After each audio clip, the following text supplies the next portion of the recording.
Assalamualaikum warahmatullahi wabarakatuh.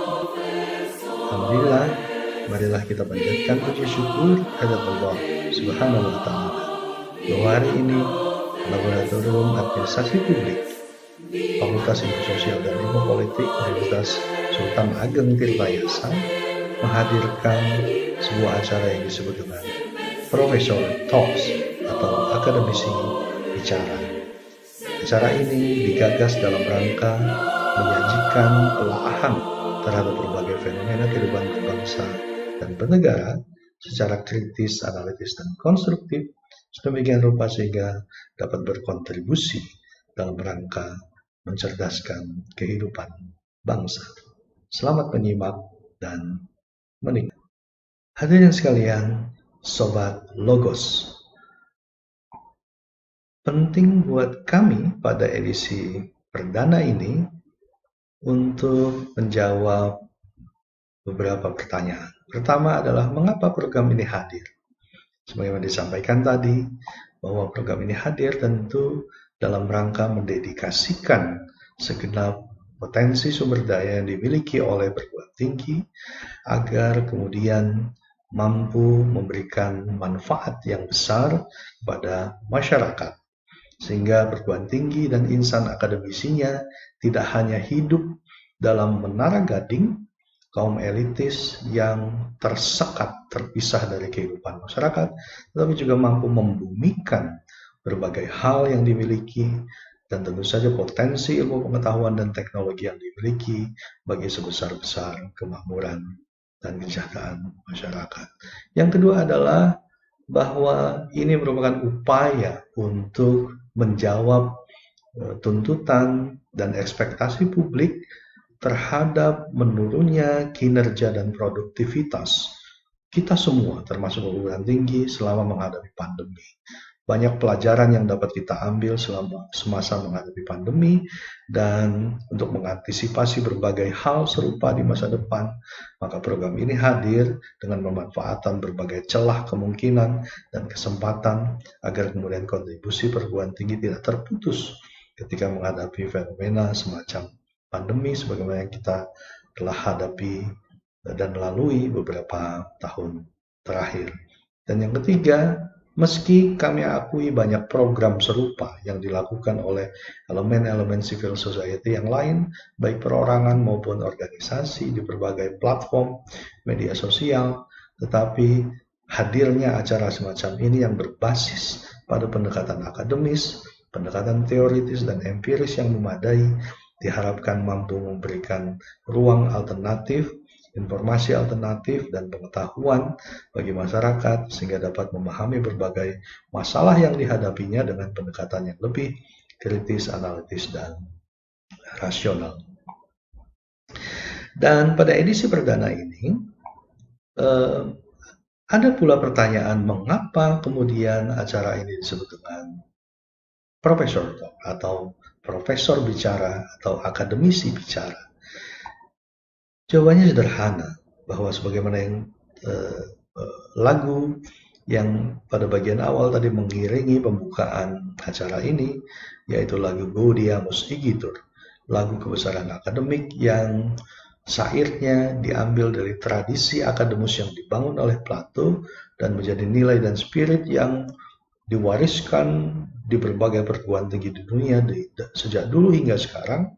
Maka profesor sesungguhnya adalah sebutan kehormatan bagi setiap orang yang mengabdikan dirinya, mengajar, mengembangkan ilmu pengetahuan, dan mendedikasikan ilmu pengetahuan itu bagi masyarakat. Mereka yang bekerja di perguruan tinggi, berprofesi sebagai seorang dosen, itulah yang disebut sebagai profesor. Itu sebabnya Vivat Academia. Selamat buat para akademia dan Vivan Professoris. Mulialah para profesor yang mengabdikan dirinya untuk ilmu pengetahuan. Sehingga profesor tidak hanya merupakan jabatan fungsional tertinggi bagi seorang dosen secara administratif, tetapi juga secara esensial, secara sosiologis, dia merupakan orang yang mendedikasikan ilmu pengetahuannya untuk kepentingan sebesar-besarnya kesejahteraan masyarakat, sebagaimana tradisi membumikan filsafat yang dibangun oleh Socrates, Plato, Aristoteles, dan lain-lain yang menjadi spirit dari perguruan tinggi pada saat ini. Dan tentu saja ini merupakan bagian dari upaya kami, insan akademisi perguruan tinggi, untuk memanfaatkan satu harta yang tak ternilai, yaitu kebebasan akademik, sehingga kemudian dengan kebebasan berpikir, mengeksplorasi, dan mengembangkan ilmu pengetahuan itu, kami dapat turut serta berkontribusi dalam samudera gagasan untuk membangun peradaban, kemajuan, dan mencerdaskan kehidupan bangsa. Itu sebabnya edisi perdana hari pada saat ini mengangkat tema tentang Dark Academia, How Universities Die.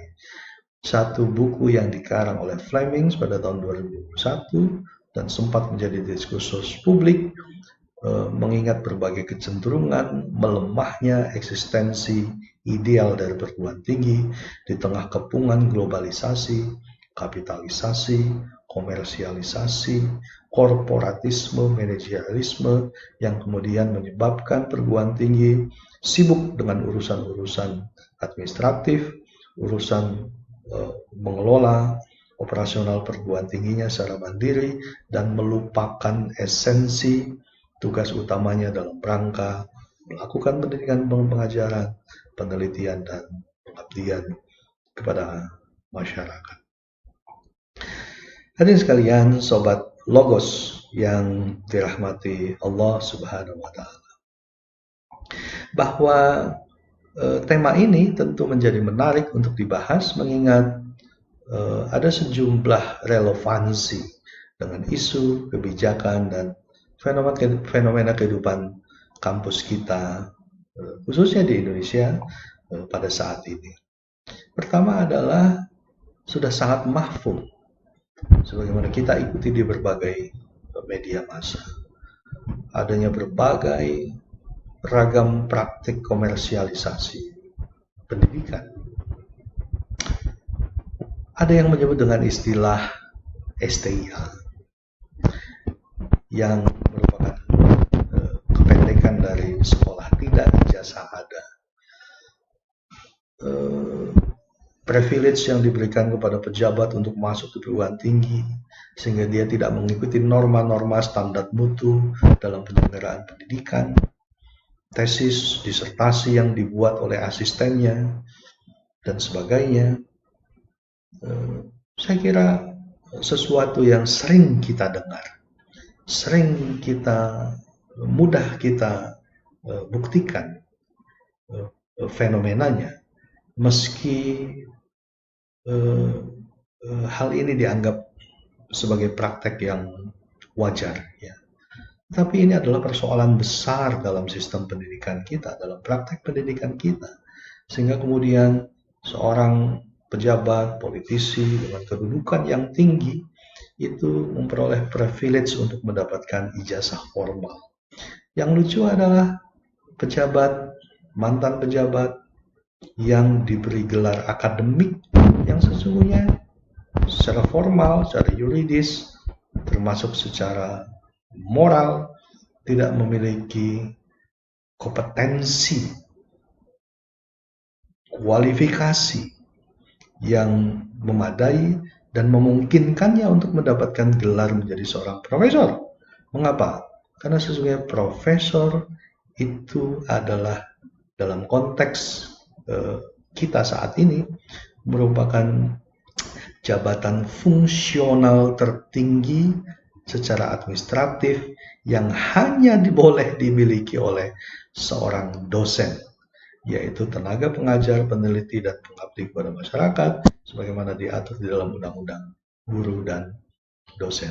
Sehingga seseorang yang tidak berprofesi sebagai dosen, tidak menjalani karir sebagai dosen, mulai dari jabatan terendah, fungsional terendah, asisten ahli, lektor, lektor kepala, hingga profesor, maka dia sama sekali tidak memiliki hak moral, hak yuridis untuk menjadi seorang profesor. Berbeda dengan doktor honoris causa bisa saja dimiliki oleh siapapun yang dianggap memiliki kualifikasi jasa yang dapat disetarakan setelah mendapatkan penilaian tertentu untuk diberikan gelar akademik sebagai doktor kehormatan. Tetapi tidak buat profesor, karena sesungguhnya profesor sekali lagi hanya merupakan jabatan akademik yang hanya boleh dimiliki oleh seorang dosen yang benar-benar berkhidmat menjalani profesinya sebagai seorang dosen di perguruan tinggi.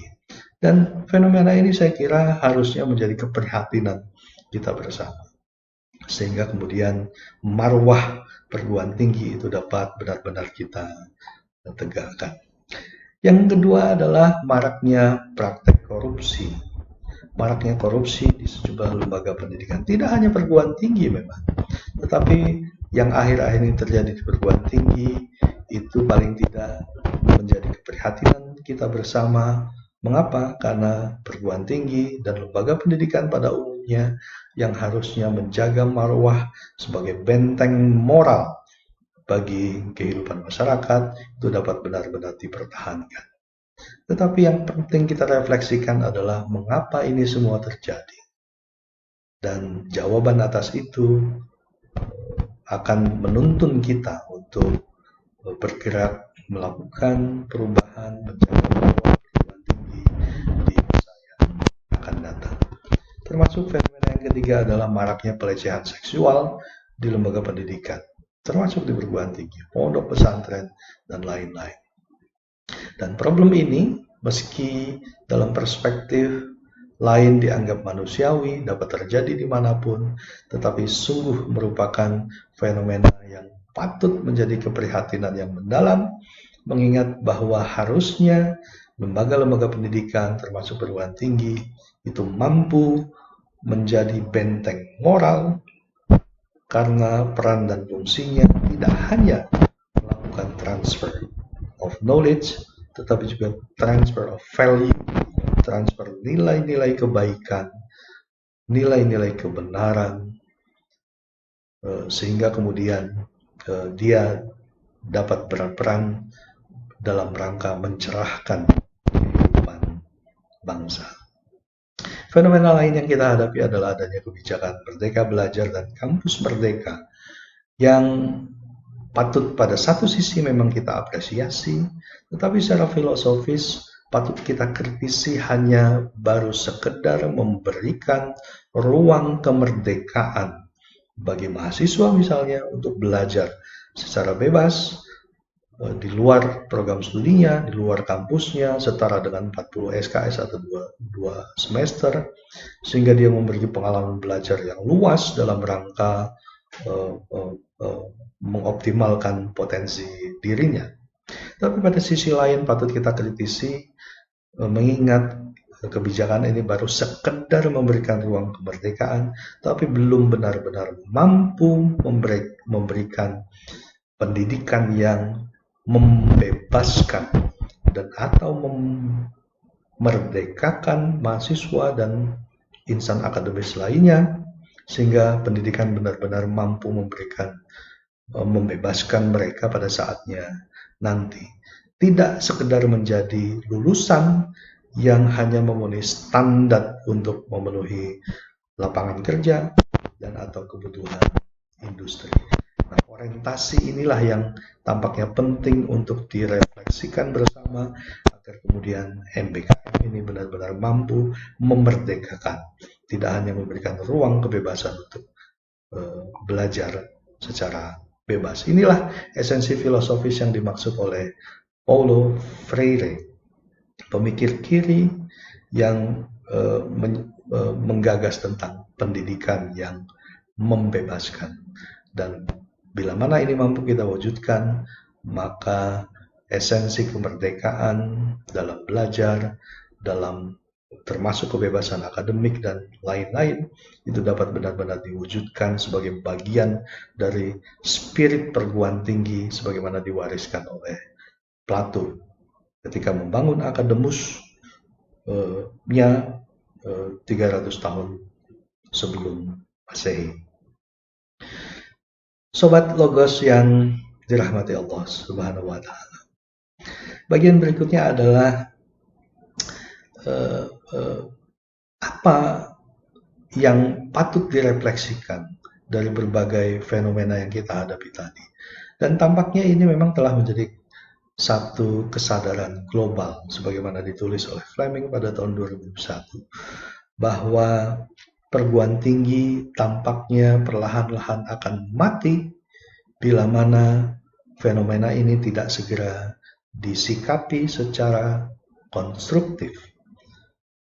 Dibangun antitesis yang memadai untuk mengembalikan peran ideal dari perguruan tinggi, sehingga kemudian perguruan tinggi tidak benar-benar mati di tengah arus deras globalisasi dan kapitalisme seperti yang terjadi pada saat ini. Itu sebabnya ada beberapa tema utama, kecenderungan yang patut kita khawatirkan. Pertama adalah perguruan tinggi dan kaum akademisinya yang terjebak dalam pusaran politik. Kehormatan yang tidak lagi dimiliki penuh oleh kaum akademisi karena hanya menjadi subordinasi dari sistem politik dan pemerintahan, itu kemudian menyebabkan tak banyak orang, tak banyak akademisi yang sungguh-sungguh berkhidmat sebagai dosen, sebagai peneliti, dan mengabdikan ilmu pengetahuannya bagi kepentingan masyarakat. Tak sedikit para akademisi yang menghambakan dirinya kepada para politisi, para pejabat untuk sekedar menjadi deputi, asisten deputi, staf ahli, dan lain-lain, bekerja di dalam pusaran politik. Pada sisi yang lain, kaum akademisi di kampus juga mengalami penyakit inferiority complex ketika forum-forum ilmiahnya, seminarnya, simposiumnya itu merasa hebat dan berhasil ketika mampu menghadirkan para menteri, para politisi yang sesungguhnya secara intelektual tidak cukup memberikan kontribusi bagi pengembangan ilmu pengetahuan dan teknologi. Mereka lebih bangga menghadirkan para menteri dan para politisi itu untuk menjadi keynote speaker, bukan seorang profesor yang telah memberikan kontribusi besar bagi ilmu pengetahuan untuk didaulat berbicara sebagai keynote speaker. Dan penyakit inilah yang menggejala di berbagai perguruan tinggi, sehingga kemudian perguruan tinggi seolah-olah menjadi subordinasi terhadap politik dan pemerintahan, termasuk terhadap dunia industri. Meski sinergi antara pemerintah, perguruan tinggi, dan industri harus dibangun, tetapi sesungguhnya mereka harus berdiri otonom dengan peran dan fungsinya masing-masing, tetapi saling bekerja sama secara mutualistis dalam satu sistem yang mampu mengembangkan kemajuan bagi masing-masing institusi secara konstruktif. Gejala yang kedua adalah gejala liberalisasi pendidikan yang menjadi kekhawatiran secara global, mengingat bahwa perguruan tinggi seolah-olah dituntut untuk menjadi perusahaan, menjadi pabrik yang disebut sebagai edu factory, yaitu pabrik-pabrik yang menghasilkan alumni yang dapat memenuhi kebutuhan pasar kerja dan atau industri. Dan bila mana ini terus dilakukan, maka orientasi untuk mengembangkan ilmu pengetahuan dan teknologi tentu akan menjadi termarginalkan, mengingat orientasi untuk menghasilkan lulusan pendidikan dan pengajaran yang hanya sesuai dengan kebutuhan pasar kerja, itu akan menuntut perguruan tinggi menjadi pabrik sumber daya manusia tanpa berorientasi pada tugas pokok dan fungsi idealnya dalam rangka mengembangkan ilmu pengetahuan dan teknologi itu sendiri.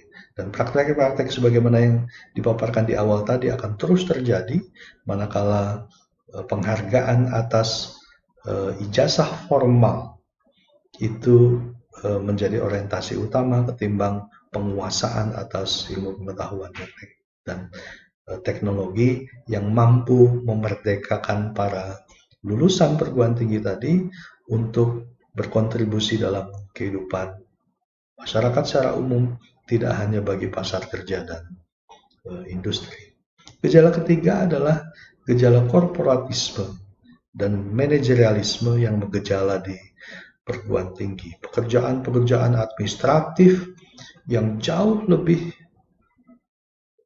banyak ketimbang pekerjaan-pekerjaan utama yang harus dilakukan dalam rangka pendidikan, pengajaran, penelitian, dan pengabdian masyarakat, pada akhirnya akan menuntun para profesor, para dosen untuk sekedar menjalankan tugas-tugas administratif ketimbang tugas idealnya dalam rangka mengembangkan ilmu pengetahuan. Demikian juga dengan hubungan kolegialisme yang makin lama makin hilang dalam tradisi di perguruan tinggi, sehingga makin nihilnya kolegialisme, kemudian makin juga mendegradasi hakikat dari kebebasan akademik yang harusnya dimiliki oleh setiap akademisi di perguruan tinggi.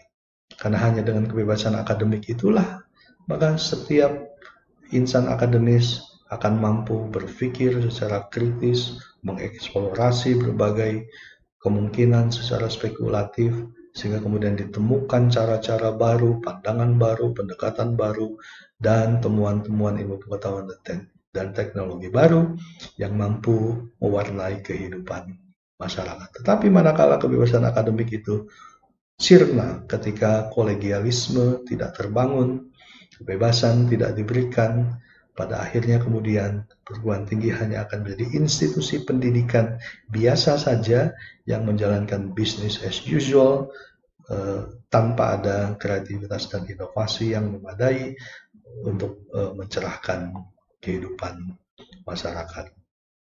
Fenomena ini sebenarnya bukan fenomena baru,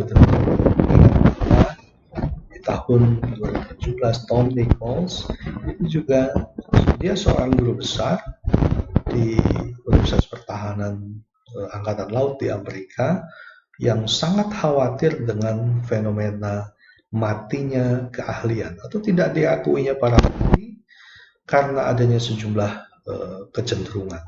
Kecenderungan pertama adalah tentu kapitalisme pendidikan yang juga dia khawatirkan, ya, dengan pendidikan yang lebih berorientasi berpihak pada kepentingan industri, maka kemudian pengembangan ilmu pengetahuan dan keberadaan para ahlinya itu tidak lagi diakui, ya, tidak lagi diberi tempat yang terhormat dalam sistem ekonomi, pemerintahan, dan politik. Dan fenomena ini dirasakan di Amerika pada saat itu.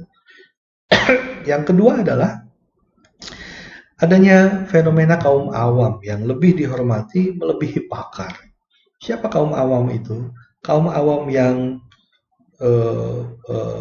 didukung oleh publik secara luas yang memberhalakan eksistensi dunia teknologi informasi dan komunikasi internet yang terus berkembang. Termasuk juga adalah media-media bodong, media-media online yang tumbuh jamur di musim hujan, ya, yang menyediakan informasi dengan berbagai perspektif dan kepentingannya, dan informasi itu jauh lebih dipercaya ketimbang pendapat dan pemikiran para ahli. Ya, banyak staf ahli yang diangkat oleh para pejabat pemerintah karena berbekal pengetahuan yang tersebar di internet, ketimbang pemerintah memanfaatkan eksistensi para pakar itu untuk memberikan pandangan solusi atas masalah-masalah yang dihadapi. Inilah gejala yang